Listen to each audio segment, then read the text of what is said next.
in the chamber and also online, and to all of our sponsors, presenters, and witnesses who will be participating in today's meeting. Recognizing that we have a full agenda today, we invite everyone so we can have a thorough but also an expeditious discussion on each of these items. With our agenda, we're going to slide up and begin with SB 159, second substitute, occupational injuries amendments. But actually, before we do that, with us having a quorum, a motion is in order to approve the minutes. Thank you. The motion before us is to approve the minutes of February the 16th, 2023. Any discussion to the motion? Seeing none, all in favor say aye. Aye. Any opposed say nay. Thank you. The minutes of February 16th, 2023 have unanimously been approved. So we'll move to the agenda item SB 159, second substitute, and we'll turn the time to Senator Bramble, to the sponsor. Thank you, Mr. Chair. What this bill does, it requires the Division of Industrial Accidents to conduct a study regarding the cancers commonly caused in the course of a firefighter's employment. It includes a sunset date and reporting requirements for the study. It modifies the circumstances under which a firefighter is presumed to have contracted certain cancers during the course of the firefighter's employment, and it makes some minor modifications in the requirements for calculating add-on fees under a workers' comp claim. I'm open to questions. Thank you, Senator, for your presentation. We'll now go to the committee for clarifying questions. Seeing none, is there anyone, we'll now move to the public for comment. Is there anyone from the public that would like to speak to, for, or against this legislation? Is there anyone online? Okay, we'll close public comment and come back to the committee for committee action. Representative Chair Malloy. Thank you, Mr. Chair. We have to run a sub? What's that? Did you say we have to run a sub? No, we don't have a sub. It is a sub. It's a second sub. Okay, great. I'd like to make a motion to move out with a favorable recommendation, SB 159, second substitute.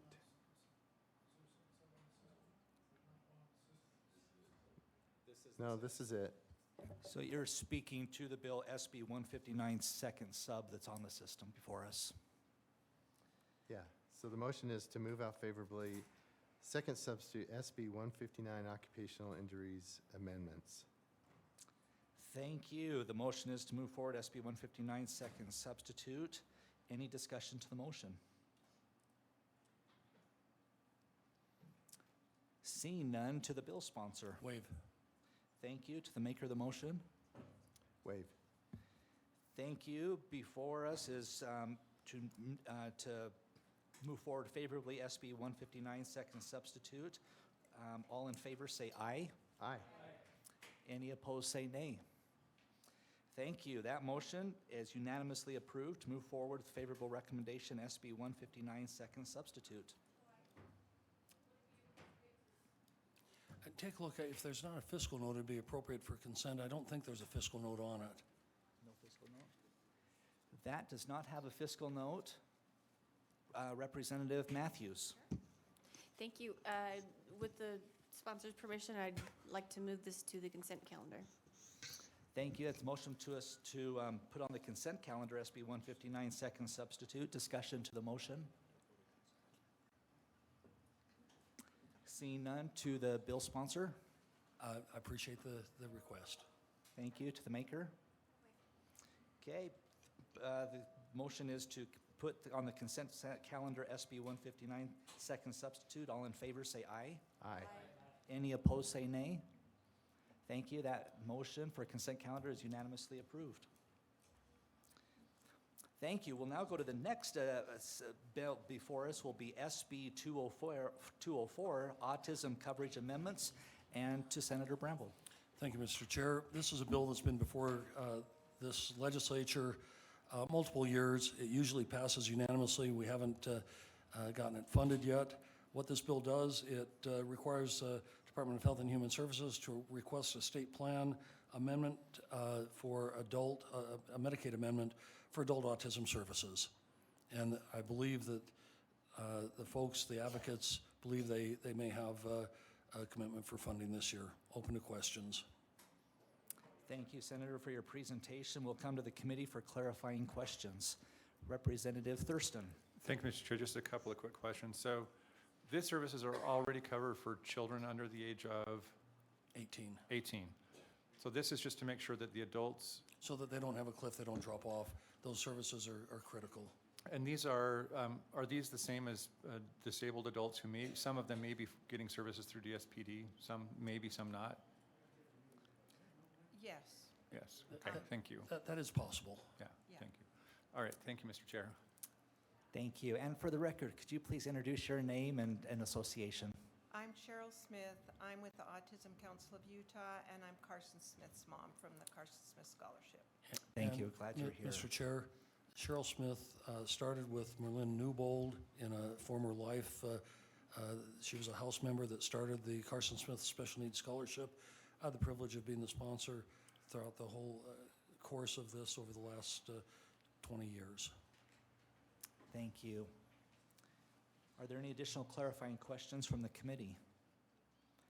Seeing none, we'll proceed to public for comment. Is there anyone from the public that would like to speak to, for, or against this legislation? I just want to say a few things. Yes, please Um, proceed. If anything, Pull it, Mike, right up to your. oh. Okay. If anything, Carson has become more challenging as he gets older, and private insurances have all taken off their age caps for adults. We're just asking for parity with Medicaid. By not offering autism-specific services to our adults, it's like saying, if you have cancer, you can have Tylenol, but you can't have chemo because you're over 21. So we would ask you to pass it out favorably. Thank you for your comments. Is there anyone online? With no one online, we'll now close public comment and come back to the committee for action. Representative Burton. Thanks, Mr. Vice Chair. Make a motion that we favorably pass out Senate Bill 204, autism coverage amendments. Thank you. Discussion to the motion? Representative Thurston. Thank you, Mr. Chair. I just want to point out what Mrs. Smith said. It sort of doesn't make sense. If you have adults who are on Medicaid primarily because of their disability or for their condition, and then to not treat the condition which actually qualifies them for Medicaid, it kind of just doesn't make sense. Now, I understand that there's the funding, but we're here today to just discuss the policy. From a policy perspective, this is good policy. Thanks. Thank you. Is there any further discussion by the committee? Seeing none, to the bill sponsor. Just very quickly, this is a personal issue for me. My wife and I have been the caregivers for her two mentally handicapped sisters. We buried her younger sister right after Thanksgiving, after spending 45 years being her primary caregiver. It wasn't autistic, but we understand the challenges because of our own journey in this space, the challenges with families that are trying to provide care for these special individuals. Thank you. To the maker of the motion, Representative Burton. I'll waive, thank you. Thank you. The motion before us is to favorably move forward SB 204, autism coverage amendments. All in favor, say aye. Aye. Any opposed, say nay. The motion to favorably move forward, SB 204, unanimously passes. Thank you, and hopefully we'll get funding this year. Thank you, Mr. Chair. Thank you, Senator. We'll now proceed to the next bill on the agenda, HB 445, Vehicle Tracking Amendments, and invite Representative Karen Peterson to come forward with anyone that's also been invited to present with her to the sponsor. Hi, thank you for having me. I think Jeff Nistler is online. Is he on there? Yes, okay. He'll be joining me in the presentation. So let me just explain what the bill does, and then I'll have Jeff. Jeff's one of my constituents who brought this issue to my attention. So I'm going to be speaking to the first substitute, and I would ask that the committee consider the first substitute. So what this bill does is it says if a private employer requires that an employee pay or reimburse the employer for the cost of personal use on an employee vehicle, that they have to enter into a vehicle use agreement. That includes the terms of how they can use the vehicle, what compensation is required for them to use the vehicle, and if they can deactivate the location device on the vehicle. So this came, as I said, from a constituent, so I think I'll have Jeff explain what his situation is and why this bill helps address the issue he's facing if he's online. Thank you, Representative Peterson, Chair Malloy, and Vice Chair White, committee members. Today, existing vehicle tracking statutes are mainly written around law enforcement and or private investigators having the ability to track vehicles with a valid warrant. House Bill 445 is looking to amend that to expand and include private companies who are using the new technologies available today for their associated fleet. Today, private companies contract with vehicle tracking companies to meet federal e-logging requirements for fleets and to manage federal DOT compliance. You will find these tracking systems in pretty much all fleet trucks and vehicles on the highways today. Instantly, however, companies have found additional usage for the tracking devices. One usage is to improve driver behavior. One is the ability to measure vehicle health. One is the most basic is simply to track the company assets, all during company vehicle usage time. All of these are reasonable. However, some companies have moved beyond that and have also instituted additional measures to offset their tax burden and begin to charge non-fleet employees like managers a personal use fee, which is taken directly out of their salaries. In some cases, the charges can range from $100 to $400 per month, depending on the type of vehicle that they're using. Example, like a Ford F-150 pickup or Ford Escape, etc.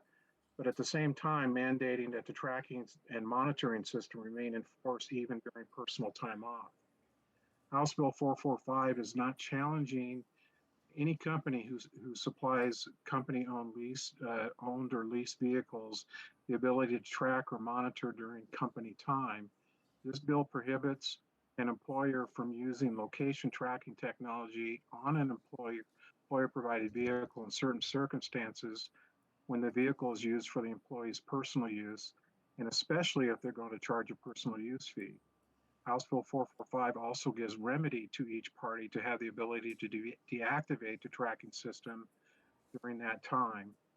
House Bill 445 gives the private employer and an employee the recourse to enter a vehicle use agreement regarding a personal use of a company vehicle and what compensation, if any, the employer may require an employee to pay for the personal use of the vehicle and procedures for deactivating the location monitoring tracking technology during personal use. The Fourth Amendment does grant us a right of reasonable expectation of privacy if companies continue to mandate that the tracking device remain in force during personal time off, and it could be argued that that expectation of privacy has been violated. I'm sure that most employees would not disagree the fact that companies today that are using electronic tracking systems have the right to track their assets during company time, but at the same time, they do not have the right to track or monitor their employees during personal time off. I believe you will find that House Bill 445 is a reasonable and measured remedy to address this issue. I ask for your support for this bill going forward. Thank you again for your time. Thank you. And for the record, Mr. Nistler, could you please state your name and the name of the organization you represent, if any? I'm a private citizen. I'm Jeff Nistler, private citizen. I live in Clinton, Utah. Thank you for joining us. Okay, so as I said, we're speaking to the first sub. It outlines what the employer would need to do if they require their employee to pay, and that concludes my presentation. Thank you, Representative. We'll now go to the committee for clarifying questions. Representative King. Thank you, Mr. Chair.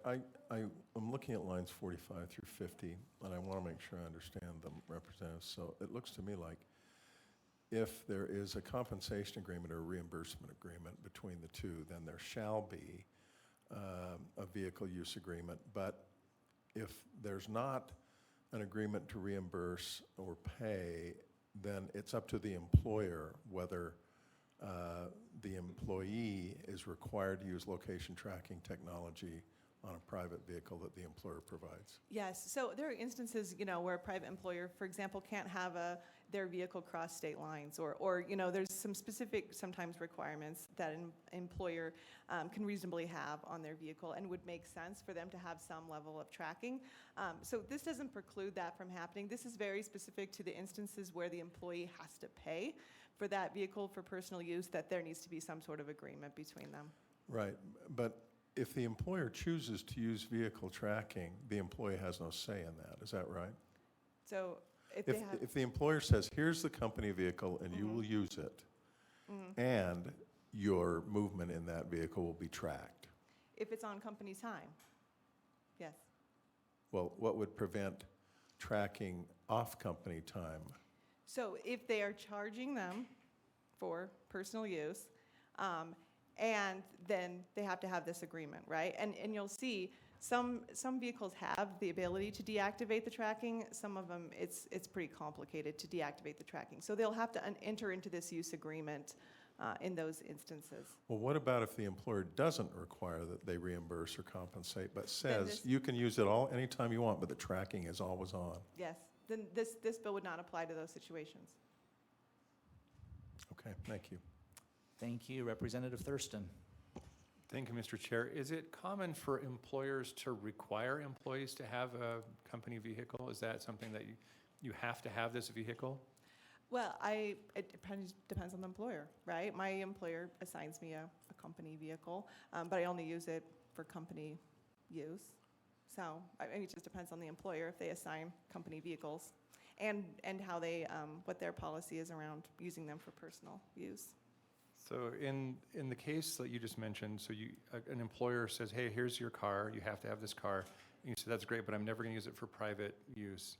What does your bill contemplate happening in that circumstance? So, in the instance where they are not charging the employee, a fee. So, the instances we've been talking about, the employee is required to pay out of their paycheck to use that vehicle for personal use. So if that's not happening, if the employer just assigns them a vehicle, and that's the end of the, transaction as far as how they determine the employee to use the vehicle, then this bill would not apply. It only applies when they also charge the employee. Okay, thank you, Mr. Chair. Thank you. Representative Malloy. So in this scenario, I see where you're going with this bill. And so we're talking about an agreement. They make an agreement before any of this applies. Is that correct? Yes. Because I can see where it's like, okay, I'm paying for personal use of this company vehicle that's been issued to me. And so that means I should be able to go wherever I want to go without anybody looking. I get that. But at the same time, that's still a company asset, right? It is. So so what we're saying is the personal use, the person shouldn't have to be tracked, but at the same time, the company probably feels like they should be able to keep track of their asset. Right. The vehicle. Yes, so I think that's what line 55 and 56 get to, right? Measures, if any, for deactivating the location device. So there are going to be instances where the company feels like it is our asset, and part of our agreement is that that's going to be, that's the expectation when you take this vehicle. Other employers might be able to work through that agreement and say, it's easy and accessible for you to turn these devices on and off, and so part of our agreement will be that you may. But the issue that your constituent has is it's a company vehicle, and he doesn't want to be tracked when he's using it for personal use, and right now he can't turn it off. And the bigger kicker is that he has to pay for it, whether he uses it for personal use or not. Okay. I guess I'm just wondering that in this scenario, I totally get it. But in this scenario, I would see where the company also wants to keep track of their vehicle, the asset. Yeah, and that's why we moved to this vehicle agreement concept, because there's reasonable expectations on both sides, I would say, of the employer and the employee. And I think that's why having the agreement becomes critical, so everyone understands the rules of the game. Great, thank you, Mr. Chair. Thank you, Chair Malloy. Representative Dunnigan. Thank you, Mr. Chair. So if the employer doesn't require to reimburse for private, this doesn't apply. They can Exactly. work out whatever agreement they agree to. Yes. If they are required to reimburse, then they're going to have to come up with an agreement and spell out what the rules are. Yes. All right, thank you. Thank you. Seeing no additional clarifying questions from the committee, we'll go to the public. Is there anyone here that would speak to, for, or against this legislation? Please come forward and sign the speakers list. State your name, the organization if you represent, if any, and if you're speaking to, for, or against, please. Sure. Hello, Mr. Chair, and to the committee. My name is Ricky Ranko Browning. I'm the president of the Utah Petroleum Association.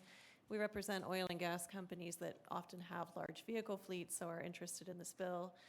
We appreciate working with the sponsor on the sub. I think that this finds the right balance of protecting employees, particularly when they are being asked to compensate for vehicles, while also acknowledging the private property concerns of the employers and needing to know where those vehicles are for liability reasons, for safety reasons, and having the ability to continue to track those where it's appropriate and necessary to do so.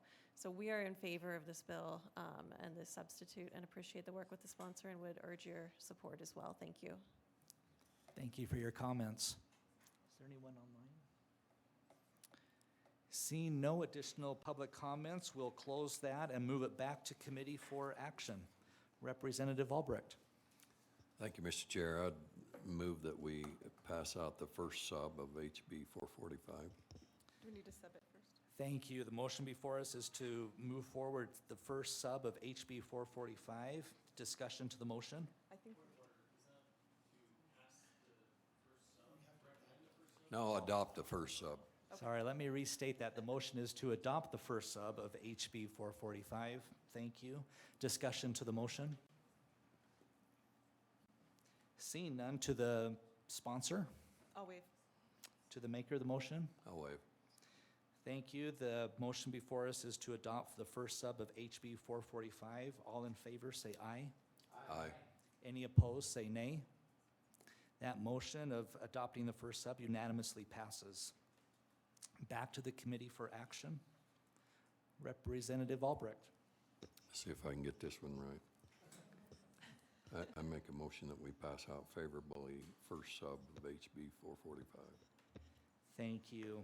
The motion before us is to favorably move forward HB 445 first sub. Discussion to the motion. Representative King. Thank you, Mr. Chair. Here's my concern. Lines 55 and 56 talk about deactivating the location tracking technology during personal use of the vehicle only when there is a vehicle use agreement in place. And lines 48 through 50 state that you have to put a vehicle use agreement in place only when there is an agreement or requirement that the employee pay or reimburse the private employer. I can't see how this bill prevents a private employer, if they choose to say as a condition of employment, we will make company vehicles available and require that employees be tracked at all times. That concerns me, so I'm a no. Thank you, Representative. Representative Brammer. Yeah, I have a couple of concerns on this one. I don't like that we are requiring a contract between these parties. You know, they can do that on their own, and not only are we requiring it, we're requiring certain terms, and we're requiring that those terms adopt certain technologies to be able to enact those terms. And so that part of it, I think, is a little bit hard to push down. You know, if you're going to buy a vehicle, and then not only are you buying the vehicle, but you are insuring the vehicle with a commercial vehicle policy, and whether they do it on their personal time or their business time, while that may impact how the insurance companies negotiate with one another, the employer's insurance will almost, especially on a fleet basis, will almost always bear the larger brunt of that payment. And understanding, you know, the vehicle movements, how much it's being driven, where it's being driven, things like that are pertinent to risk management for the insurer and for the employer, because they're trying to see how are they using this vehicle in their, personal capacity?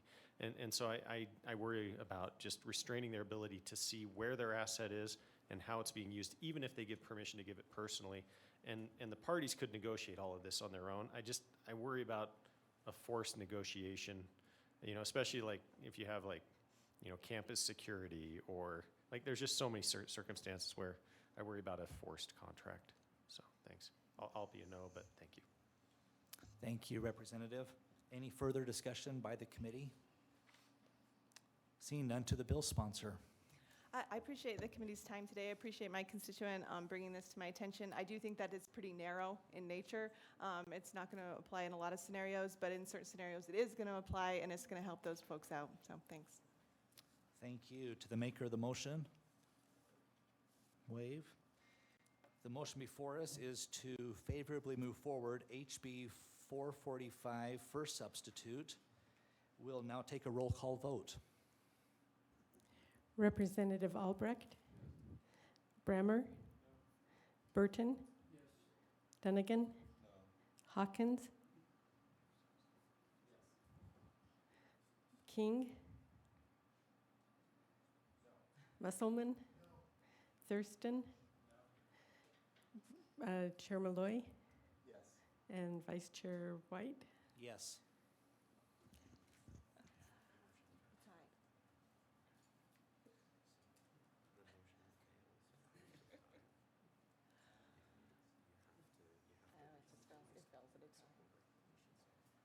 Okay, that motion fails with the vote of 5-5, with the following voting in favor. Albrecht, Representatives Albrecht, Burton, Hawkins, Malloy, and White. Thanks, you guys. Thank you, Representative.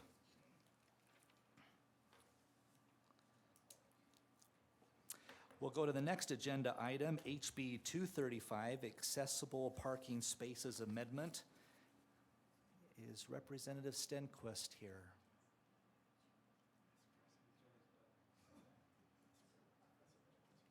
Is his intern with us? Hi, sorry, he's presenting in another meeting right now, but I can tell him we're ready for it. Thanks for telling him. And in light of our agenda, we'll just move to the next agenda item. We'll go to then HB 449, Financial Services Requirement, and invite the sponsor with anyone else who's been invited to come to the stand, please.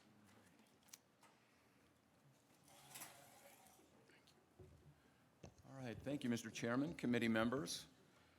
HB 449 comes out of a package of bills that we've been looking at in the House and the Senate related to ESG matters. This one is a bit unique. It deals with antitrust and anti-competitive activity. Thurgood Marshall has called antitrust laws the Magna Carta of free enterprise. He said that these types of antitrust, anti-competitive bills are as important to economic freedom as the Bill of Rights are to our civil liberties. And in our state code, we have the antitrust actions that it states the legislative findings on those, that the purpose for our Utah antitrust laws are to encourage free, open competition in the interest of the general welfare and economy by prohibiting monopolistic and unfair trade practices, combinations, conspiracies in restraint of trade or commerce. And what we've seen lately is an effort to weaponize capital. We've seen things like the Climate 100 group, the Glasgow Financial Alliance, the Net Zero Asset Managers Alliance, and the Net Zero Banking Alliance, specifically to collude and coerce in capital to shut down businesses they don't like, businesses with a political motive. And so what we have with HB 449 is a very simple bill, a very simple fix to what we're seeing on these things, and it is to add a definition into our antitrust code, that we add the definition of monopolized company into the definition of attempt to monopolize, and then we put in that attempt to monopolize means with the specific intent of destroying a monopolized company by eliminating viable options for the monopolized company to obtain a product or service. And so what we've seen is companies trying to shut down fossil fuel companies, for example, or firearms companies, or other companies with a political purpose, weaponizing capital, weaponizing product or service in a collusive, coordinated fashion that falls under our antitrust laws, and that is the whole nature of HB 449. And I'd like to give some time to our good treasurer, who has been around the nation speaking and working with others on these issues, to share a bit about what we've done with this various package of ESG bills. Thank you, Representative, and we welcome Marlo Oaks, who are our state treasurer. Appreciate your service and you being with us today. Thank you. Thank you very much. Thank you, Representative Iafrey, Chair Malloy. It's a pleasure to be here and talk about an issue that I am deeply concerned about. And I've had the pleasure of speaking with people across this country about this issue known as ESG, which is short for environmental, social, and governance. As I speak to audiences, I tell them that this really is a bipartisan issue. We have political bodies that, like this one, to address societal questions, and the politicization of capital changes our system. ESG shifts the political process from our democratic institutions to those managing money. Whoever has the most money, the largest asset managers, they control social and environmental policy regardless of the laws. And this is driving political agendas using other people's money, including Americans' retirement investments. ESG is a subjective criteria investors use to rate public companies and now government organizations on how well they implement ESG standards. The state of Utah is no exception to this potential lever. In practice, ESG is a political score, intentionally or not, that can result in market participants using economic force to drive a political agenda. As Exhibit A, I would point you to Tesla in April of last year, being forced out of the S&P 500 ESG index, replaced by ExxonMobil. That does not get more political than that. ESG politicizes what should be purely financial decisions, and this politicization has manifested itself in the capital markets, where banks and other financial institutions have come together and signed net zero climate pledges, which has implications in the oil, gas, coal, those industries in particular. So I have been grateful for the work that has been done here in the legislature. I appreciate Representative Ivory's efforts with this bill, and we'll leave it at that. Thank you, Treasurer Oaks. We did work extensively with the financial industries and others on this, and came to a place that we've got a definition on this that hits the target that we're concerned about. And with that concludes my presentation. Thank you for your presentation, Representative. We'll now come to the committee for clarifying questions. Representative Thurston. Thank you, Mr. Speaker. Just to clarify, we're working on the first substitute bill, right? Correct. Okay, so in the first substitute, it looks like that there are three categories, types of protected businesses. The first one has to do with basically firearms manufacturers and dealers. The third one deals with people who have certain points of view on abortion or sex characteristic surgery procedures.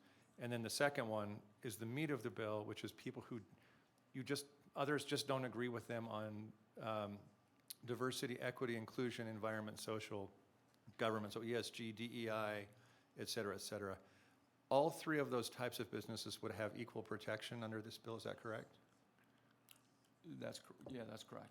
Okay, so in the first case that I mentioned with the firearms manufacturer, that on its face makes them a protected category. The fact that they are manufacturers, importers, distributors, advertisers, sellers, or lawful users of firearms, that would be prima facie evidence, hey, you've been targeted because you're a gun person, and that would just on its own be protected, is that right? No, it works differently than that. I mean, this is the nature of our antitrust laws, so we're not making a protected class out of anyone. But these are areas that have come under attack, and so what the proof that needs to happen on this is showing a specific intent to destroy the business. Okay, Right. that's fair. Right. So that is the. By the touch- eliminating viable options, Yeah. and these are the things that we've seen both nationally, internationally, that these are the types of politicization that is happening in capital markets. So, so for example, if a power company decides, hey, we don't like gun shops, we're going to stop selling power to you, or we're going to stop selling water to you, or we're going to stop providing you with any sort of a service that's necessary for your business. We're not going to deliver whatever it is in an attempt to shut them down. So the fact that they're a gun shop triggers this, and then, but the thing that really matters is the fact that someone is trying to shut you down based on one of these three criteria. That sounds like that's the way this works. Yeah, that's really the intent. I mean, and that's what the antitrust laws are about, is someone's intending to destroy the business. And so when you look at line 34 of the sub, there's a specific intent to destroy a business. Okay, thank you, Mr. Chair. Through those means. Yeah, that answers my question. Thank you, Representative. Representative King. Mr. Chair. I'm looking at the difference between the original bill and the first sub, and I know, Treasurer Oaks, that you talked about subjective standards, but I don't see anything in the sub that talks about subjective standards at all. Is that language gone? Yeah, no, the subjective standards come under the definition of monopolized company. So if you're looking at 41 to 56, those are the types of political subjective standards that we're seeing attempts to collude and coerce to destroy businesses. And it's not like this is a secret thing. You've got alliances and groups of companies that sign an alliance. They sign a pledge to decapitalize, to undermine and withhold products and services to these types of businesses. So private entities or individuals are working together for a common purpose to try to focus on, in a negative, disparaging way, certain other types of private actors, industries, or individuals. Is that right? Yeah, right. If you do any research on the types of groups that are engaged in, what they call ESG alliances, that's the intent. The intent is to divest certain companies, to deny them essential products and services with the intent of destroying those businesses. And as we looked at this, it falls very neatly and nicely under our antitrust, our anti-competitive practices acts in Utah. I want to make sure that this goes through the chair, because we've heard about that. So, Mr. Chair, may I ask another question? Yes, please. When you're talking about monopolies, almost always there's some discussion about market share. I mean, monopolies have to do with not just efforts to shut down another business or to compete more favorably with another business. I mean, don't we have to examine, if we really want to talk about antitrust and monopolies, market shares, and whether there is a group that is becoming so powerful that they are working to a disadvantage in a objective way in terms of market share, in a way that causes prices to increase significantly? I mean, where's that analysis in the bill? I don't see that. Yeah, that's a great question, and we looked at that extensively, which is why the original bill was not going this direction. As we started to look at what the intent was, when you look at anti-competitive practice and monopolistic practice, those can be two different things. In this, we're looking at the anti-competitive practice, and this is a practice of colluding and conspiring to destroy a business rather than to create a monopoly, right? So the conspiracy is, let's get together and go destroy that business because of the market that it's in, because of the service that it provides. Specific example, a fossil fuel company. And so when you've got banks or you've got large investment companies, rather better than banks, they're getting together in a conspiracy, in a coercive practice to destroy an industry that they decide they don't like for political purposes. So it's different than a monopoly. rather than a monopolistic practice, it's an anti-competitive practice. But that's still covered under our Antitrust Act. Okay, thank you. Thank you. Chair Malloy. Thank you. I'm looking right at an article from February 18th talking about Discover Cards tracking firearm purchases. Does this bill cover that kind of thing? To the extent that it denies a product or service and there's no viable option, and it's done with the intent to destroy the business, then yes. I would suggest that they have no other reason to track than to do that very thing, but that's just my opinion. But, Yeah, and to really fall under this bill, a better example might be that Discover Card with MasterCard, with Visa, with American Express decide to shut off that service to a firearm manufacturer or all firearms manufacturers, and it denies them any other viable option. So. Great, thank you. Thank you. Representative Brammer. Yeah. So I guess, you know, I think that putting it under the antitrust law is a clever way to do it, and I think that's a better way than the first, and I appreciate that. And this is a question that I don't know the answer to in terms of how does the antitrust law in the state of Utah interact with the antitrust law federally, and is there preemption issues? You know, I don't know the specific areas where it may be preemption or not. I mean, I think when you've got action under state law, there's a state remedy, and as you know, often there's a state remedy and a federal remedy, or sometimes there's a state remedy and no federal remedy.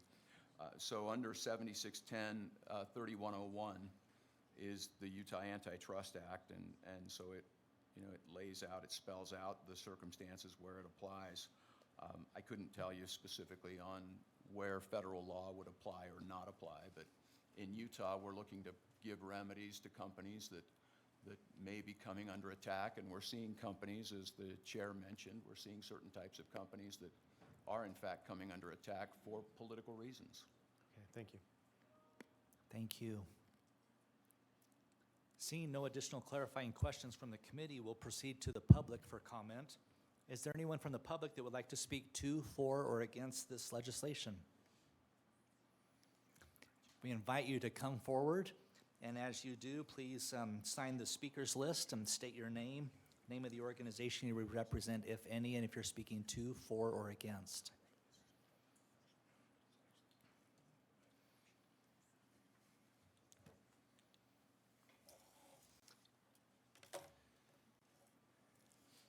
Thank you, Mr. Chairman. My name is Howard Headley. I'm the president of the Utah Bankers Association. I just wanted to come forward and thank Representative Ivory, his sponsor of the bill, for his efforts to listen to our concerns with the original bill. We had a great meeting, really, I think, gained a good understanding of what he was wanting to accomplish, and he listened to our concerns, and we think that, but we just appreciate him listening and making all these adjustments to the bill. I just wanted to thank him for that, for affording us that opportunity. Thank you. I'll just finish. We share many of the same concerns of the politicization of things like banking. We want to be banks, and we want to make banking decisions. And whether it's our regulators pushing things or the markets and activist shareholders, we're just trying to get back to being banks. And so we appreciate him listening to our concerns and incorporating them into the bill. Thank you. Thank you.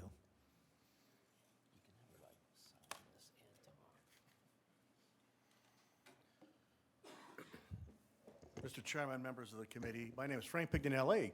Represent the Utah Association of Financial Services. We represent, as does Howard, the state's industrial banks and the industrial banks in other parts of the country, and fintechs. Financial services is the largest economic sector in the state, and we have to get that right. Anytime you're regulating one way or the other, you have to get it right. Otherwise, you can break this great economic model we have, and so we've been working with the representative for that. We understand his concerns. We've been frustrated by some of the things that are happening in Washington, D.C., with some of the pressures, but at the same time, we have to be able to operate our banks and be able to operate our financial service companies and use the best business practices. And so we appreciate the representative listening to us, making some changes that we believe gives us that ability. So we want to express our appreciation to him and to the other members of the legislature who feel the same concerns, but also want to make sure that our economic enterprises are protected. So thank you. Thank you for your comments.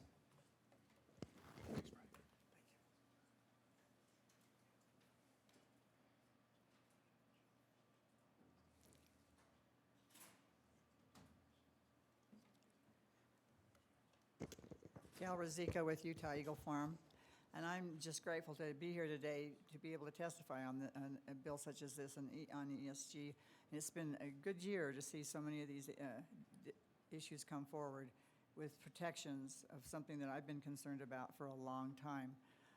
Something that you could hardly get people to talk about or even discuss or even not think you're crazy to talk about it. And then all of a sudden, here we are now. Utah has really taken an interest in this, to see all these bills come forward, and I am so grateful for this and for these protections that we see in this bill for all of us. So I would just ask you to please vote yes on this bill. Thank you very much. Thank you for your comments.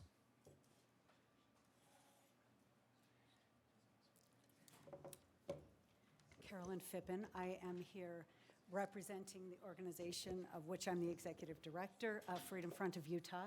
There are a couple of points I think are important to make in this, and that is that those of us who favor small government often forget that there actually is a role for government, and government was formulated in order to protect the rights of the individual.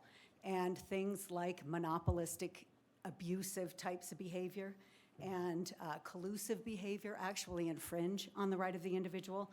And so we support this bill and think that it's important that we actually allow government to do what it is meant to do in ensuring a free market without these types of influences, monopolistic, abusive, collusive behaviors that give us something other than a free market, which does allow the individual to thrive. So thank you for your work on this, Representative Ivory, and Treasurer, I've told you many times, thank you as well.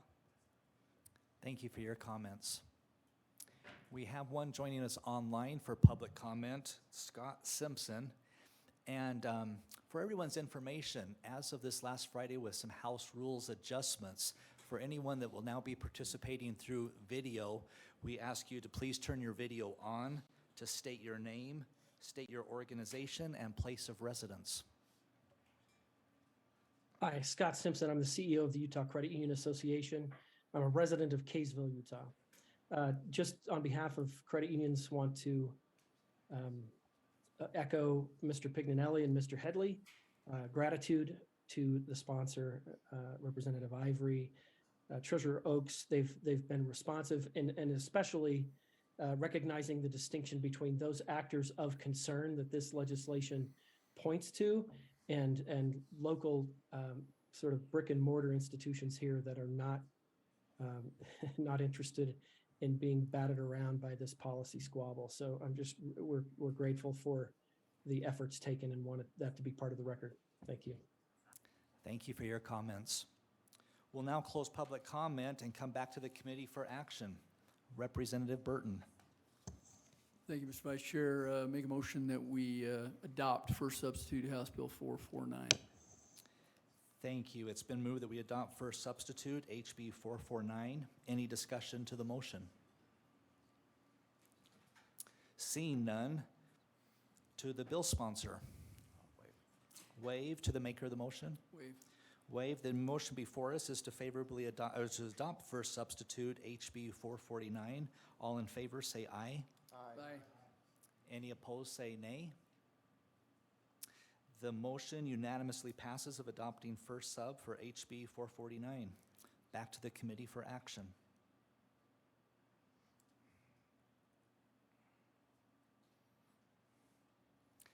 Representative Burton. All right, thank you, Mr. Vice Chair. I'll make a motion that we favorably pass out first substitute House Bill 449. Thank you. The motion before us is to favorably move forward HB 449 for substitute. Any discussion to the motion? Representative King. Thank you, Mr. Chair. I am puzzled by this bill. It appears to focus in lines 42 through 44 on firearms, and only firearms. And then it talks about DEI, diversity, equity, or inclusion criteria, and environmental, social, or governance criteria, and environmental standards. That's all in lines 45 through 54. And then in lines 55 and 56 talks about not facilitate or commit to facilitate access to abortion or sex characteristic surgical procedures. It's a mishmash of nothing but a politically driven list of items. And yet, we have supposedly this respect for markets. And this is an attempt to regulate, put our thumb on the scale of what private actors are doing in a market economy between each other, focused very narrowly on just guns and abortion and trans issues. I think it is remarkable in the sense that it makes no sense. And it certainly doesn't make any sense in the context of individuals who seek to hold up the market as some sort of an ideal. So I am voting no on this. Thank you, Representative. Any further discussion by the committee? Seeing none, to the bill sponsor. Yeah, I appreciate the comments from our good friend from Salt Lake. It is a politically driven mishmash. That's exactly the point. We have a politically driven, collusive practice that's happening throughout the nation and throughout the world, frankly, that organizations have come together, signed pledges to decapitalize and destroy businesses for these political purposes. It's exactly the point. And I wish we weren't talking about the politicization and the weaponization of capital and of business. I wish we were talking about just completely free and open markets. But sadly, these businesses that are colluding and conspiring to do this, they do undermine the free market. In fact, they're trying to undermine the very access that we have to energy and to self-defense, a number of other things. And fortunately, we do have our Antitrust Act in Utah that says, again, it's prohibiting both monopolistic and unfair trade practices, combinations, and conspiracies in restraint of trade or commerce. And that's exactly what we have. We have combinations and conspiracies signing pledges to destroy these types of businesses. And so it was wonderful to work with many in our Chamber of Commerce, banking, finance industry to work together to hit the very target that we need to hit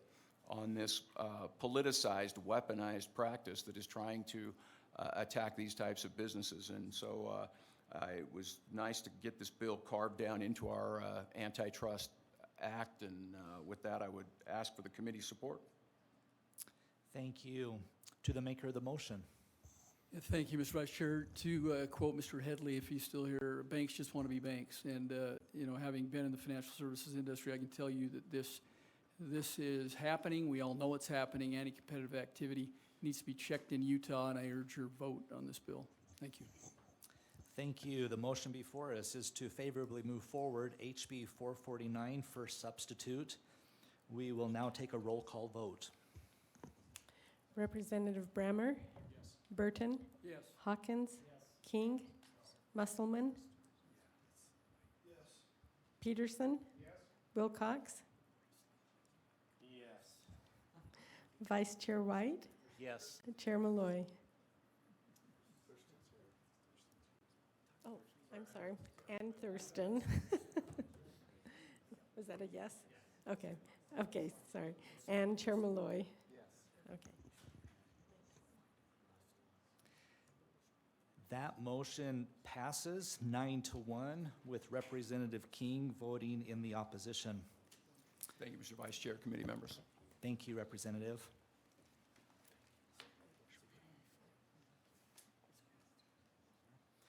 We will now go to the item on the agenda, HB 235, Accessible Parking Space Amendments, with Representative Stenquist, and invite him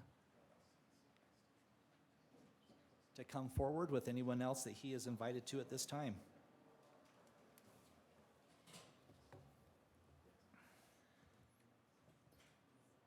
Okay, Mr. Vice Chair and Committee, thank you so much for the chance to come and present this bill. I think I'm talking about HB 235, if I remember right, if I can keep all these bills straight in my mind.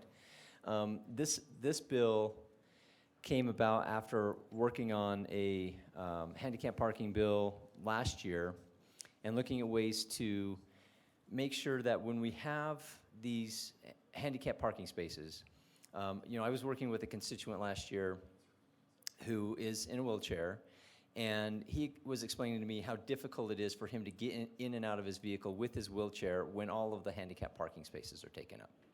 And so part of that problem is that oftentimes someone might have a vehicle that has a handicap parking license plate or a placard, and they think it may not be their vehicle. They may be borrowing grandma's car, and they think, well, I've got a handicap parking sticker on here, a handicap parking placard. I can just take advantage of that and park, even though it may not be theirs. But really, under the law, that handicap license plate or placard isn't really assigned to the vehicle. It's the person that received, the person that's disabled that needed the placard. So all this bill simply does is to clarify, is on the back of that hanger, on the back of the tag, that it just simply states that clearly, that this is only lawful to be used by the person that it was assigned, not necessarily the vehicle. So it's a small thing. It doesn't cost really any extra to put that little warning on there, but hopefully it's a reminder to people that unless you're the person to whom that handicap placard was assigned, you shouldn't be parking in handicap parking spaces, even if you have one in the vehicle. So I don't know that hopefully it'll make a difference in deterring people from parking and using up those handicap parking spaces and leaving them for people who really need them. That's the bill.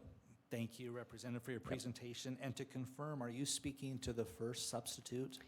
Yes, because the fiscal note on it was quite large originally, because it was assumed that we would have to change them all out and mail them all out. And I clarified in the bill, no, this is as they print new ones, as they create new ones, then they would make this change. So the new fiscal note, removed, basically the new substitute doesn't have any fiscal note on it. Thank you for your presentation. We'll now come to the committee for clarifying questions. Chair Malloy. Thank you. So one of the most favorite things, I have a few friends that have the disabled permanent card thing. And I love to take them to places because they bring it with them and I can park my car in the handicap. Is this going to stop me from being able to do that? No. You can certainly do that. That's all I needed to know. Yeah. Yeah, because it states that the person to whom it is assigned needs to be in the vehicle. Whether they don't have to be driving, they just have to be in the vehicle. Okay, so they can bring it with them just like in that scenario. Sure, Perfect. yeah. Thank you. Thank you, Representative Hawkins. Thank you, Mr. Vice Chair. How do you enforce this law, this bill, law? There's no change to enforcement. The enforcement is the same as it is today, which is difficult and probably doesn't happen that much. But rather than being an enforcement mechanism, this is an education mechanism to say, hey, you should not be using this if it's not assigned to you. The enforcement remains a challenge. Okay, thank you. Yeah. Thank you, Representative Peterson. Thank you, Mr. Chair. How does this apply to folks that don't have the hanging placard, but they just have the license plate? Right now, it doesn't really apply. I mean, there's nothing that, maybe there's other ways that we could provide that education in other ways. This is just for the hanging tag, yeah. Thank you. Thank you, Representative Musselman. So I guess I'm going back to enforcement as well, and I'm going to reveal maybe some ignorance. I wish somebody from law enforcement was here, but nonetheless, so how does enforcement work? If a law enforcement officer suspects somebody's using a handicap placard and they're not the individual that the placard's assigned to, do they question them? Do they ever question them? Is that not appropriate? And if so, would this help in that questioning because they could see the name, or is the name's not on the placard at all? Actually, that was my first attempt, was I was going to put the actual name of the person on there, but there were questions raised because it's visible of privacy. There were privacy issues that were raised. That would have been my preference, would have been to say this placard is assigned to this person and only this person can use it. But because of those privacy concerns, we made the language more generic. Okay, thank you. Thank you. Seeing no additional clarifying questions, we'll now proceed to the public for comment. Is there anyone from the public that would like to speak to, for, or against this legislation? Anyone online? Seeing no public comment, we'll come back to the committee for action. Representative Peterson. I would make a motion that we approve with a favorable recommendation, that we move with a favorable recommendation HB 235 first sub out of committee. To clarify, would that be to adopt the first substitute? Oh, yes, sorry, getting ahead of myself. Move to adopt the first sub. Thank you. The motion before us is to adopt the first sub of HB 235. Any discussion to the motion? Seeing none, to the bill sponsor. I'll waive. To the maker. Waive.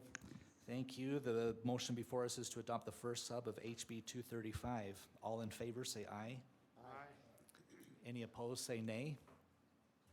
That motion to adopt the first sub of 235 unanimously passes.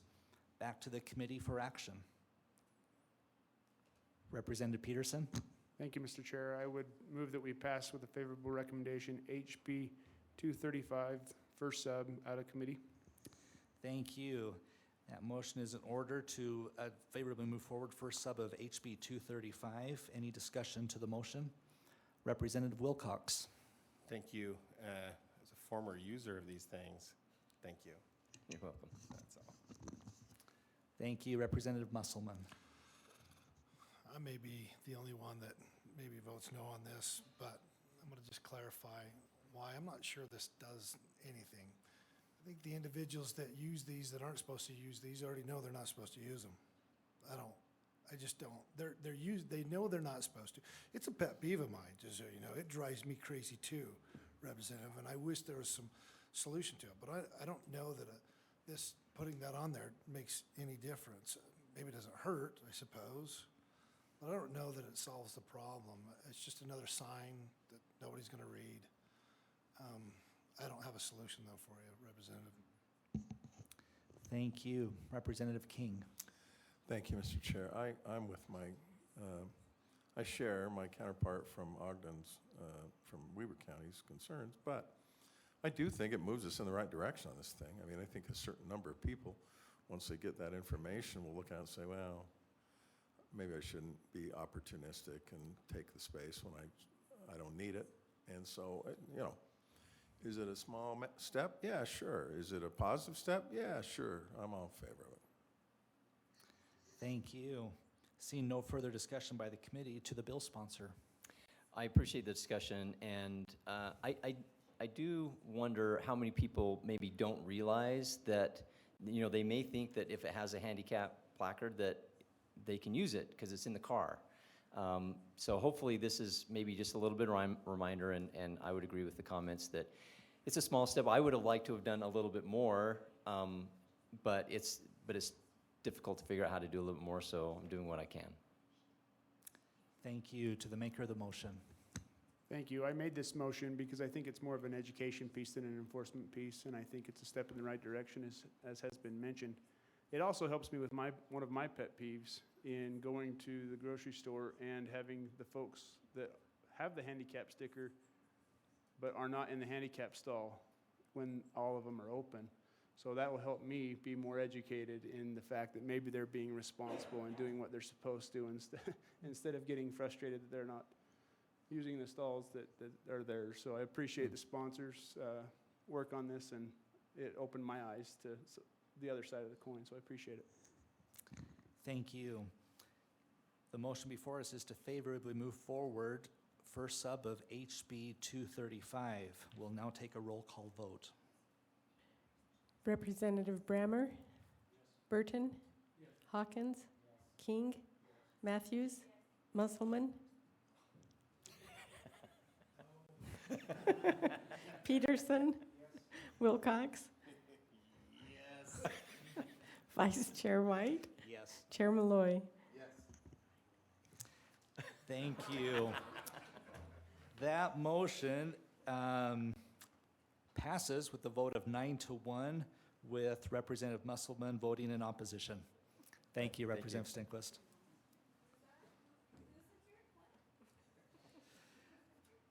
We'll now proceed on to our agenda to the next bill, HB 468, Employment Screening Requirements.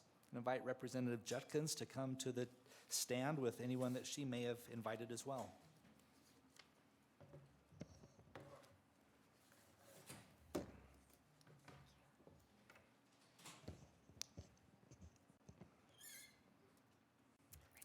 To the sponsor. Okay, thank you so much. Yes, this bill might look familiar to some of you because I ran the first part of this bill last year, and it passed through and it died 11th on the third reading calendar in the Senate on the last night. So anyway, I'm going to mention at the beginning that this bill is supported by Utah Substance Use and Mental Health Advisory Commission also. What HB 468 does, there's three main purposes. And the first is to help alleviate the shortage of behavioral health professionals in Utah. The second is to get qualified ex-offenders who have met the requirements a chance to be hired in these fields. And the third is to modify and align the screening processes in DHS.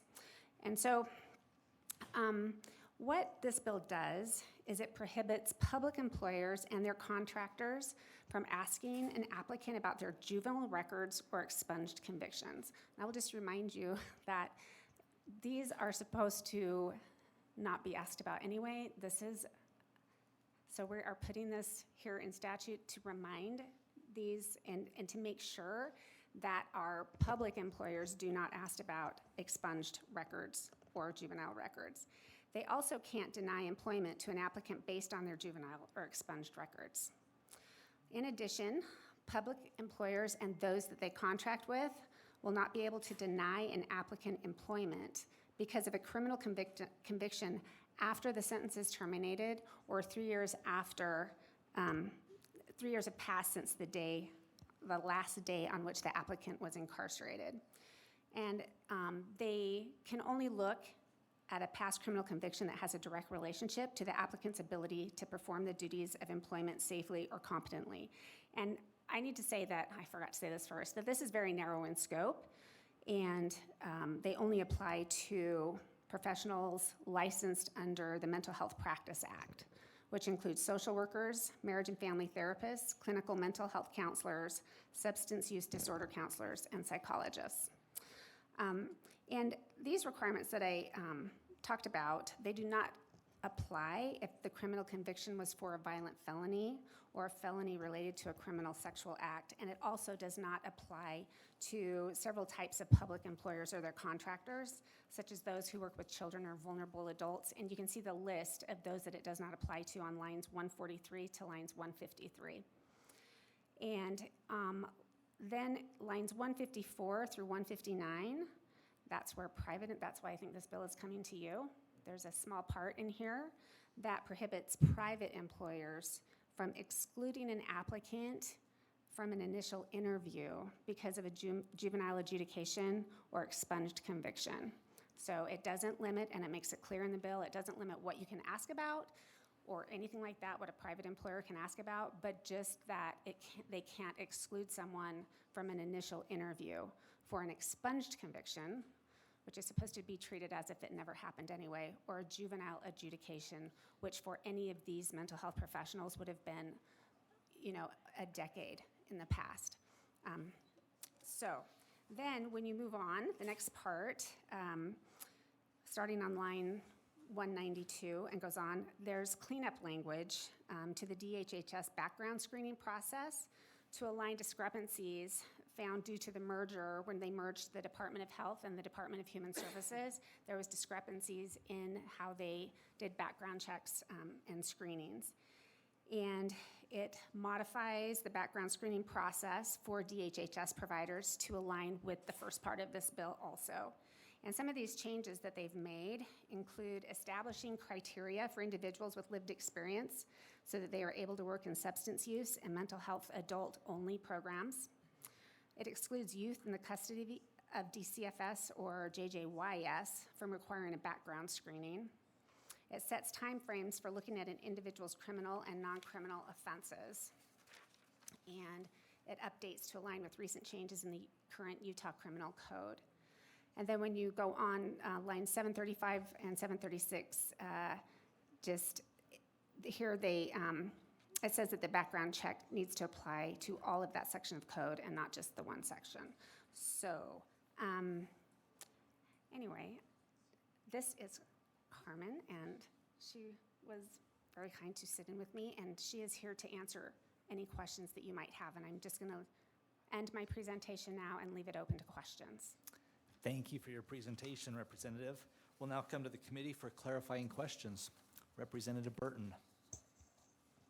Good evening. Good to see you, Representative Judkins. I love the concept here. The question I have, being a non-attorney, one of the non-attorneys in the room, have you considered or did you look into whether or not this could possibly open the state up to civil litigation if we hired someone and later they committed some act in our employ and we didn't check on that background information?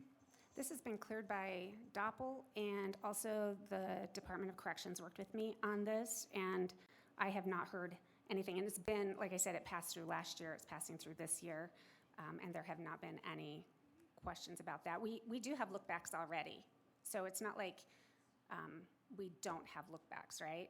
But these are licensed individuals, licensed by the state of Utah already, who are seeking employment with the state or their contractors.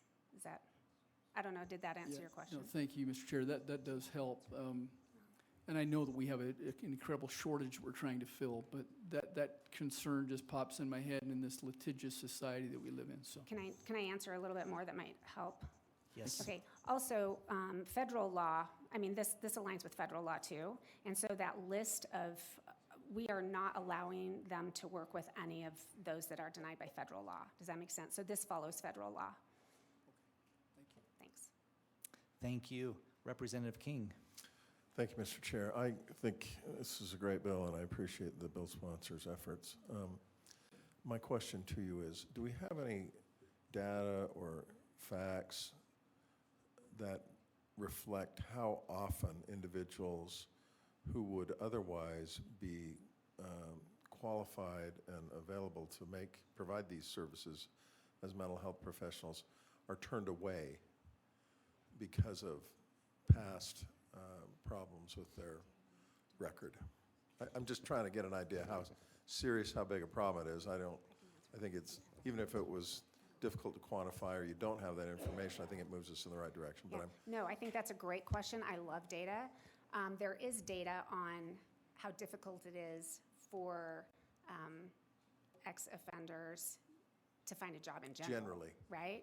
In this particular field, I don't have data for here in Utah, but I do have a lot of anecdotal evidence. This bill was brought to me by those who had been denied. And so I know that, I think we'll hear testimony maybe from some who will tell you. Well, some increasing, experiences, but- even if it's a small number, increasing the number of mental health professionals is important. So thank you. Thank you. Representative Musselman. You're gonna have to jog my memory. We had this last year? And Yes. Okay, I had some concerns last year, and I thought it was the same. Is there anything different from this bill that you had last year? So last year when I first brought it, there were concerns because I had more on the private employers, and then I changed it, and then it went through and was on the Senate. So I did alleviate your concerns last year. Right. But, So I'm still going to express a couple of quick, I'm just going to ask some questions. Maybe you'll alleviate the concerns. So the first part about the 18-year-old, you mentioned that this goes in line with what they're not supposed to do, but you're saying they've been doing it, so now this is telling them not to do something they weren't supposed to do on asking questions about any kind of... So juvenile, when we're talking Right. about juvenile Yeah, that's what I'm talking adjudications, about, right. right, so those, a lot of times people think that those are expunged or anything like that, but they're not. If you do a background check, you can find those juvenile Right. things. So what I was talking more about the expunged record. If a record is expunged, it's supposed to be as if that never happened, right? And I feel like those that are applying are put in a bind because sometimes those are still in public records. We've got the internet and different things. And so the employer might know about them, and if they put it on the thing, do I really treat it as if it never happened? And this just gives them a chance to be able to explain it. This says initial interview, right? And so once that person is in there and they can, the employer can ask about an expunged record, that's fine. And the applicant can pretend as if it never happened, or they can explain it to this just gives them a chance to explain it. All right, that makes sense to me. And then the rest of it is centered around, and excuse me, but I'm just trying to make sure you're kind of tying the hands of them asking any questions that as it pertained to their criminal history, and you go back how many years? 3 years from the time that the last day of their incarceration. And And this why- is just for public employers, right? Their Okay, contractors. But why 3 years? I mean, I don't know. Why can't they ask beyond that? Why is that not appropriate for an employer in this That's circumstance? a very good question. And honestly, when you do the research and the data, a lot of this is for those who want to be substance abuse counselors. And the recidivism rate drops off at that 3 years. And if you can stay clean for 3 years, then your chances of going back on just are like less than 10%. So that is why that 3-year look back. And it's not like 3 years after they committed the crime, it's 3 years after their sentence terminated, 3 years after their last day of incarceration. So, generally speaking, I really like the idea of trying to make it so those individuals that have criminal history can come and be counselors, because a lot of times their experiences are invaluable. But it makes me really nervous in dictating to the employer that they can't ask beyond those 3 years. They can ask about it. They can ask, but they can't deny just their application. They can't deny just based on that. Yeah, so they can ask about anything. The only thing it's saying they can't ask about for public employers, not private employers, is an expunged conviction. Okay. Or a juvenile All right. adjudication. That's what I needed. Okay. Thank you. Representative Bremer. Okay, so, and I get what you're trying to do. I guess if I were to take a worst-case scenario, let's say that there's an aggravated sexual assault by a minor upon another minor. How would that be dealt with? So, you'd have to look at that minor, the sentencing and everything like that, right? And then if they were a minor, okay, this is the way I would see it play out. If they were a minor and they had aggravated sexual assault, they could be tried as an adult, or let's say that they were adjudicated, they would probably be incarcerated or in juvenile custody for years, right? And then after that got done, they would have to get their bachelor's degree, they would have to get their master's degree, they would have to do all of that after that assault, and then they would have to have not committed any other crimes in order for this to apply. So it would be many, many, many years down the road. Correct me if I'm wrong. Yeah. Or do you want to add? Yeah, I'm Carmen Richens. I'm the Director of the Division of Licensing and Background Checks. Thank you for the opportunity. In that situation, as she was explaining, someone who's licensed, it would take a long time for them to become licensed, and we would see some reform and stuff happening.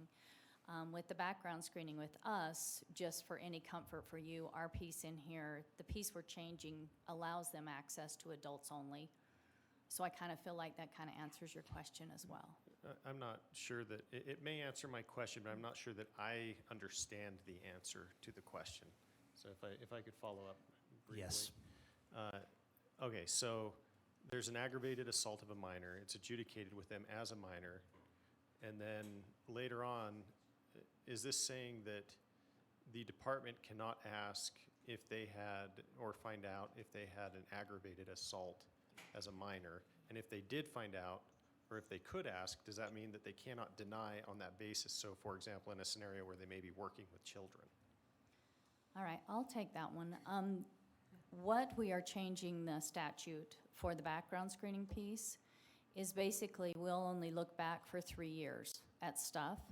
Right now, those first 3 years are shall denies, and they don't get considered at all. If there is anything on their record, it'll actually go through a comprehensive review to determine if there is a risk there. And again, they would only be allowed access in the adult substance abuse programs, not to our juvenile programs where there's the adoption or the foster or anywhere there's access to children. Trying to balance the two concerns. And it would be many years later that they would actually even be licensed, and they would have to stay clean that entire time and not have access to children. So, I don't know, does that answer your question? I can tell you're not. No. I want to know, can they ask about an aggravated assault by a minor? No. Okay. Thank you. Seeing no additional clarifying questions from the committee, we'll come to the public comment. If there's anyone here, could you please raise your hand for public comment? Wonderful. We invite you to come forward and introduce yourselves. Sign the speaker's list and indicate your organization, if any. Liz Kelch, I'm the director for the Utah Substance Use and Mental Health Advisory Council. It's already been mentioned, but we are in support of this bill. To answer some of the things that we think are important, this is narrow in scope. It is only those professionals in the Mental Health Practice Act who often have a passion for this work and want to work in this field, and sometimes have been denied in doing that. And we see this as an opportunity for them to at least get through the process and to be able to be interviewed so that they can demonstrate their qualifications. We also see the 3 years as an evidence-based approach to the look back instead of 10 years, which can be a long time. But 3 years gives us a good indication of the competency of this person and the fact that they are on a good path. And we appreciate your support in this bill. Thank you. Thank you for your comments. Please come forward.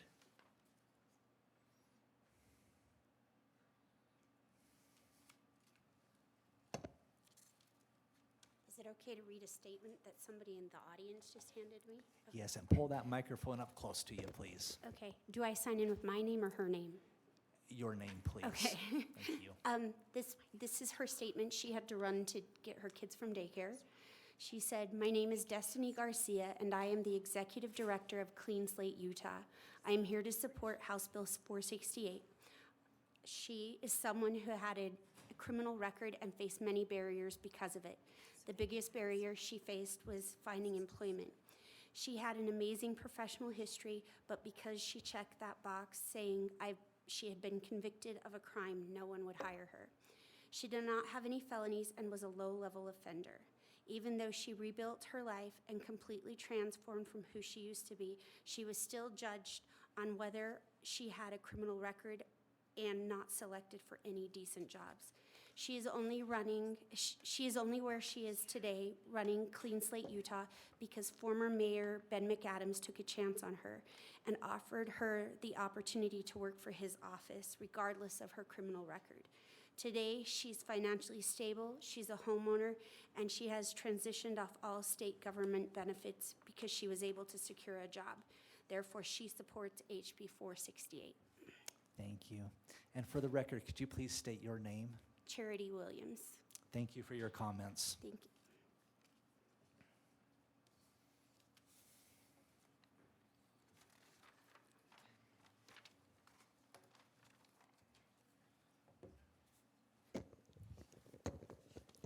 Good afternoon. My name is Corey Markusich. I'm the president of Substance Abuse Addiction Professionals, and I am here to speak in favor of this bill. We have, as been stated today already, I mean, I've seen this several times where people have tried to get licensed, and although they're in recovery, they've been denied. Just like stated earlier too, people in recovery are very important to the recovery field, and it is a very needed thing. It's not necessary, but it's actually a very good bridge. And I run a treatment center, Wasatch Recovery, and we employ several of these people. And just want to encourage you guys to please go in favor of this bill. It is something that's not just needed for the workforce. That is definitely a piece of it, but people in recovery need advocates that have also been there, and it's very important to them. Thank you. Thank you for your comments. We have two individuals joining us online for public comment. We'll go to Richard Nance. And if we could ask you and the following person to please turn your video on, state your name, organization, and place of residence. My name is Richard Nance. I'm actually speaking as a private citizen, but as a former employer of drug and alcohol counselors and others licensed under the Mental Health Professional Practice Act. I live in Cedar Hills, Utah.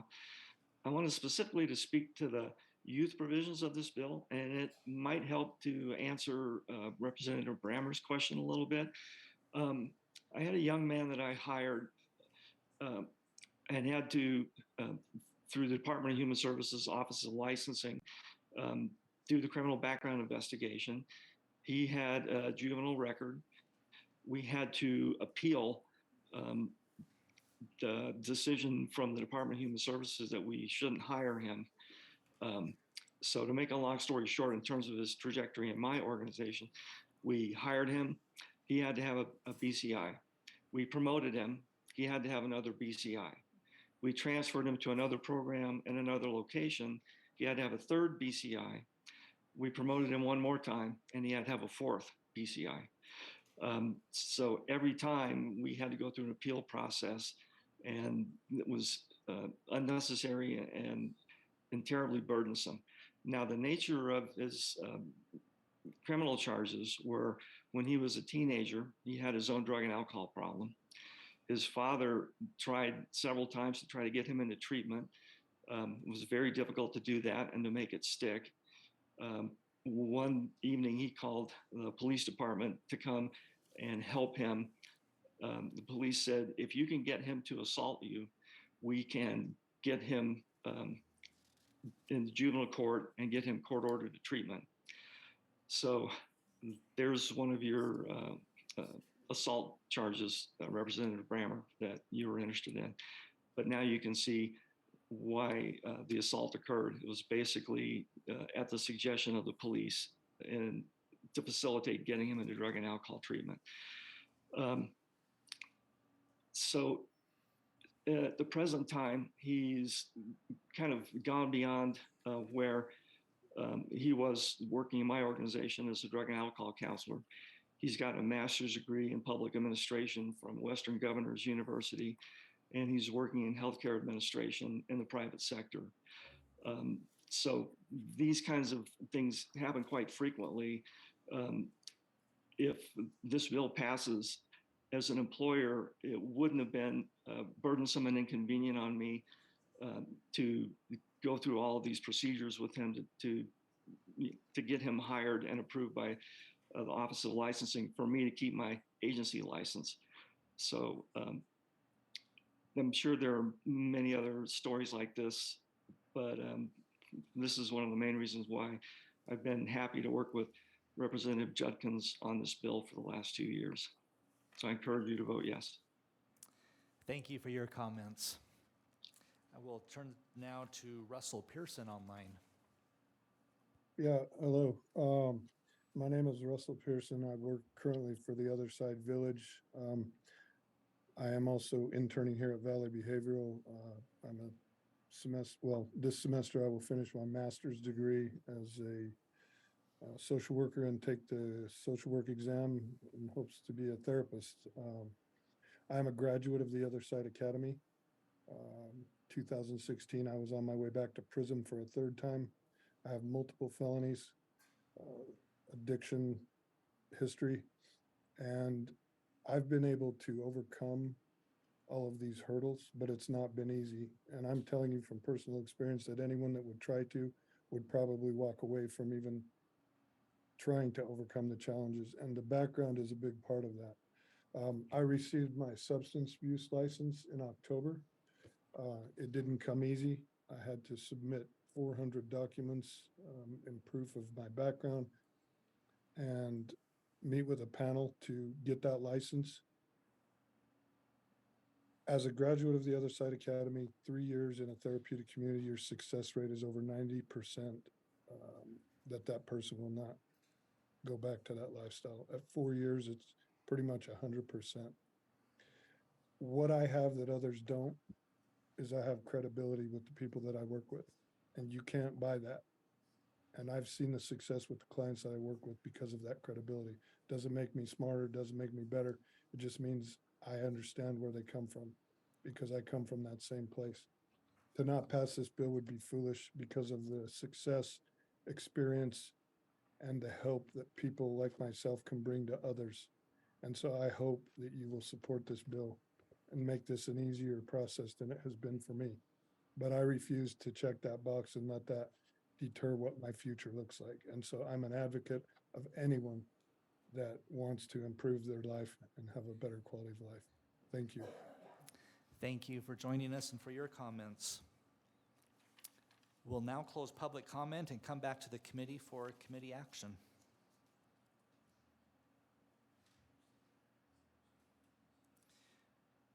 And to clarify, Representative Judkins, there's an Amendment 1, a first amendment with the bill. Yes, there is. That's right. There was a problem in the drafting and the drafting attorney needed to put that in. And can I make one? I made a mistake when I was answering Representative Brammer before. Yes, please. Thank you. Just to clarify, if you look at lines 155 and 156, none of these sections apply to a violent felony or felony related to a criminal sexual act.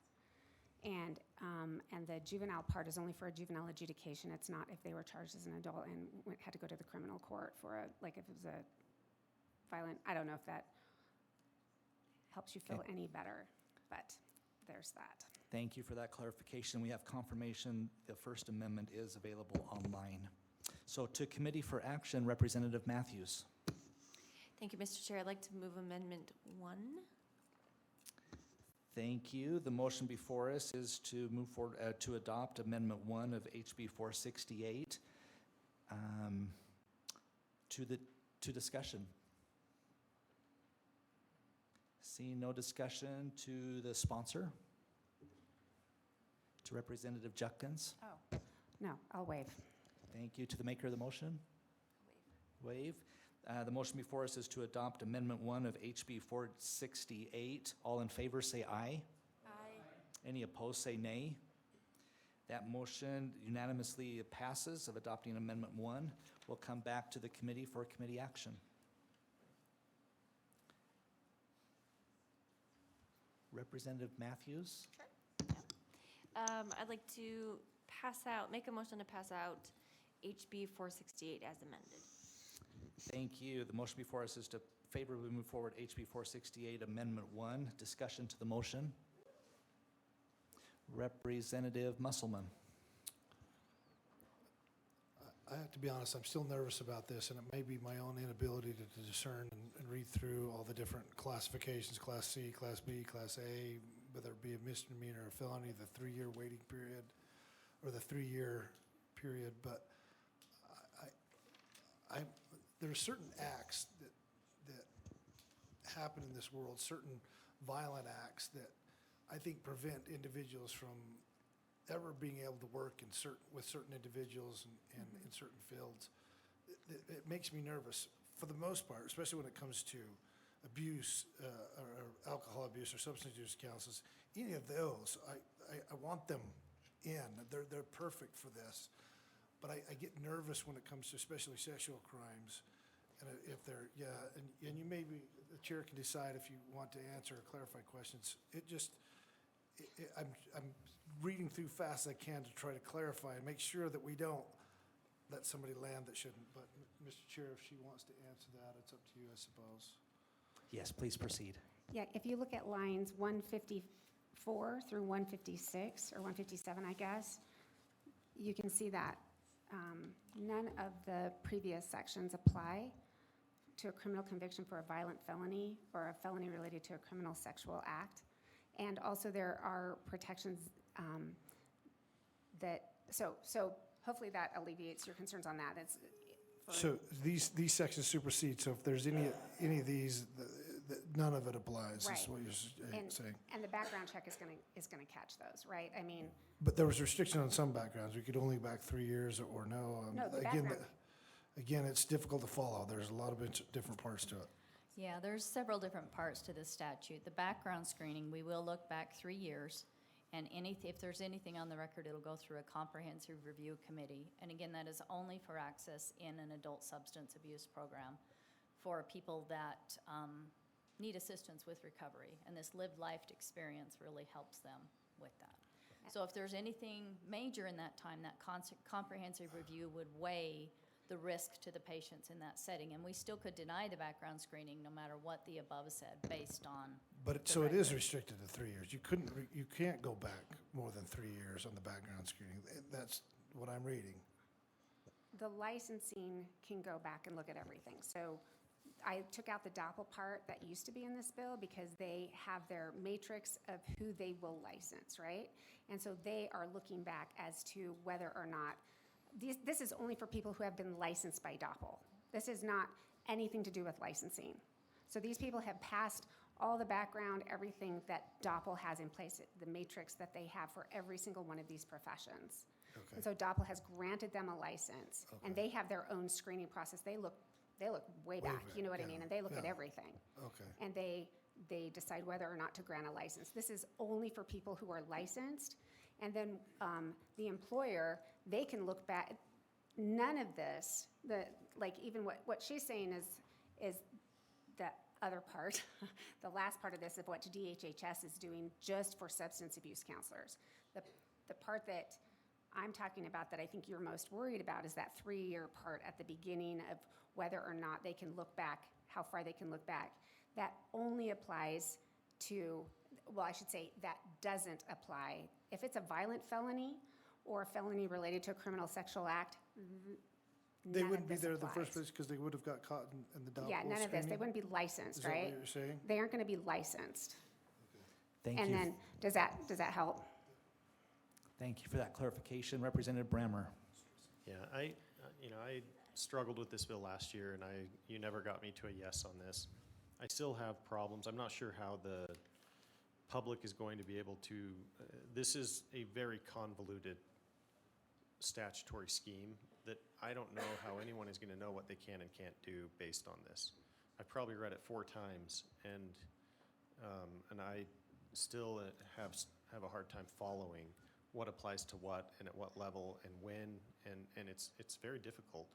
And so I worry about the public understanding it, but I also have concerns because what essentially, this is an area of our economy that there is a shortage and there's a demand and people are getting hired in spite of this. Now, they may not be getting hired in every job that they apply for, but, professional mental health counselors who are licensed are getting hired, and they're getting hired quickly. And so, they may not get the exact job that they want, but they are getting jobs. And what we're asking employers to do, and particularly public employers, is to cover their eyes, to say you can't ask about certain things. And I think that there are specific needs that that it's fair game for them to inquire about. And there's a lot of people in this space that have some kind of criminal history, but saying that they can't use it, or that they can't even learn about it, or that they can't make a decision based on that, I struggle to to limit them in that way, particularly given that there is, a lot of, there's quite a bit of mental health care need, and I just don't see that this is going to substantially change that need. I still think that, and so I am opposed to this. Thank you. Can I clarify? Thank you, Representative. They can ask. This doesn't have anything to do with asking. There are some where they can Let's- and some where they cannot. Seeing no further discussion with the committee, we'll come back to the bill sponsor to respond to the Okay. motion. Thank you. So, no, I appreciate that. And this does not limit the talking or the asking. This says you can't exclude someone from an initial interview because of an expungement or a juvenile adjudication. And you can't exclude them. And also looking back on the past criminal conviction, 3 years, right? So you can't exclude someone from an initial interview. The whole point is to get them into the interview so then they can explain and talk about it. And if you have questions, you can ask them about it, because a lot of them are just being excluded at the beginning, right? And so that is what we're trying to overcome. And then it also says that you can't, and this might be where you might still have a problem for a public employer, you can't exclude them from hiring just based on something that happened many years ago, right? Or because they had a substance abuse disorder and they went through treatment and, it's been 3 years. You can't say no to them just because of that. And it's actually supported by the Department of Health and Human Services, the Department of Corrections, the Substance Abuse and Mental Health Advisory Commission, and many employers that I have talked to. And honestly, the contractors a lot of times feel like they can't hire someone. They're worried to hire someone, and this says, no, look, we want you to hire these people. These are the best ones. These are the ones with lived experience who can do a good job and are legitimate to the clients. And so this is trying to bridge that gap so that the contractors with the state wants to do this, right? The state wants to do this. Doppel already has moved this direction and took them out because they're already doing it. This is to let the contractors who contract with the state to know, no, you can do this too, because honestly, they want to employ them, but they're kind of don't know that this is what they can do. So that's, I would urge your support of this. It aligns it helps DHHS, actually, it's one of their priority bills because it aligns what they're trying to do in the Department of Health and the Department of Human Services and get those pieces to connect together because they had different requirements and different things, different screenings, and this brings it together so that they can be aligned. And I know there's questions. I hope that this has answered them, and if there's anything that you would like me to work on to make it better as it moves through, I would be more than happy to work with anyone on this, and I just urge your support. Thank you, Representative. Back to the maker of the motion, to Representative Matthews. Waive. The motion before us is to favorably move forward HB 468 as amended. We'll now take a roll call vote. Representative Albrecht? Brammer? Burton? Dunnigan? Hawkins? King? Matthews? Musselman?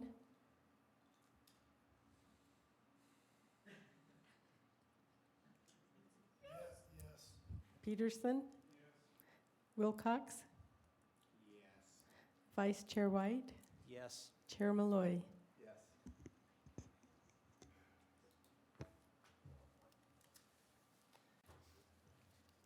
That motion passes 9-3 with the following voting no: Representatives Brammer, Burton, and Hawkins. Thank you. Thank you, Representative. We will now come to the last item on our agenda and welcome Senator McKell to the House Business and Labor Committee. Thank you for your patience, and we'll now go to SB 205, Consumer Protection Education Training Fund Amendments. To the sponsor. Thank you. And I'm going to invite up Margaret Bussey from the Department of Commerce. So my job in the Senate is I'm the co-chair of the Beetle Committee. And one of the issues that we worked on with the Department of Commerce was this fund. As we met with our analysts, this was not something we could put in the budget. So there is a training fund. Every year it rolls over a fairly large sum of money depending on what happens. And as we looked at this, we felt like it would be a good idea to bump it up to $1 million. So you'll see this is the shortest bill for you on this late afternoon. On line 44, we're going from $500,000 to $1 million. With that, I've got the director with me, and I'd love to give her some time to explain it as well. Thank you, Senator McKell. Good to be with you, Mr. Chair, and all of you. And is it snowing yet? Yes. Okay, so we got to Snowing go hard. really quick. Snowing hard. Oh, shoot. Okay, so just a little bit of background on this. So the Department of Commerce's mission is to strengthen trust in Utah's commercial activities through regulation, enforcement, and education. We believe we can't regulate or enforce our way out of every problem. And so effective education is really a key part of what we do, and is key to helping consumers and investors know how to protect themselves from scams, from frauds, from Ponzi schemes, from unsafe professional practices, and so forth. And so our most important source of funds to do this is actually our Consumer Protection Education Fund. And it's primarily funded through fines that come through bad actors in the state, and also through multi-state settlements that we participate with other states for other bad actors that are violating our statutes that we have here around fraudulent actions, deceptive practices, and those kinds of things. So on a year-to-year basis, the amount of money that's coming into this fund is completely unpredictable, and the timing of when it would come in is also unpredictable. So we don't really know how much we're going to get in on a year-to-year basis, and we don't really know when it's going to come in. Right now, we have a statutory cap on the funds, as Senator McKell said, of $500,000. And that's actually not been inflation adjusted at all for the past, I think it's been about 10 years. So anything that we don't spend in that education fund before the end of the fiscal year lapses, over $500,000 lapses back into the general fund. And so we're then not able to use it to really fulfill a core mission of the Department of Commerce, which is to educate consumers on how to protect themselves. So this means that many years, several $1 million in funds that come from large multi-state settlements lapse into the general fund, because they come in unpredictable amounts at a time that might be right before the end of the fiscal year. And so we just simply can't spend them all fast enough. So what this bill would do is it acts to raise the cap on this fund from $500,000 to $1 million, so the funds can more reliably be used on consumer education programs, and we can plan on using funds across a multi-year campaign when we may not get funds in the next year. We just don't know. One year we might get millions of dollars, another year we might get no dollars. And so we want to be able to plan to use a certain amount of funds across different years, and doing this enables us to do this better. So with that, happy to take any questions. Thank you, Mr. Chair. That concludes our presentation. Thank you. We'll come to the committee for clarifying questions. It looks like we don't have any, but we have one light blinking. Representative Matthews, did you by chance turn on your light? Okay, that's on me. Seeing no additional clarifying questions, we'll come to the public for comment. Anyone here to speak for this bill or online? Seeing no public comment, we'll come back to the committee for action. Representative Brammer. Yeah, I move that we recommend favorably SB 205. Motion before us is to favorably recommend SB 205. Discussion to the motion. Representative Albrecht. Anytime Senator McKell runs a 44-line Good sign. Thank you. Seeing no further discussion, to the bill sponsor. I appreciate the motion, and I will say this to Representative Albrecht. This is an exciting bill, and to prove that it's exciting, Representative Clancy reached out and asked if he could be the floor sponsor, and I was happy to have him, so it's true. Very good. Thank you. And to the maker of the motion. I'll waive. Thank you. The motion before us is to favorably move forward SB 205. All in favor, say aye. Aye. Any opposed, say nay. That motion, favorably moving SB 205, unanimously passes. Thank you, Senator. Representative Hawkins. Can I make a motion to put this on the consent calendar? I'd support that. Oh, it's fiscal bill. That Fiscal note's does a little have a bit, fiscal fiscal note. note's a little bit weird. We're gonna go back and look at it, so appreciate that, but it really shouldn't have a fiscal note because it's an existing fund, but we'll work on it. Okay. So that's fine. Okay, thank you. We're in order for a final motion. Motion to adjourn. All in favor? Say aye. Any opposed? No. Thank you. We are adjourned.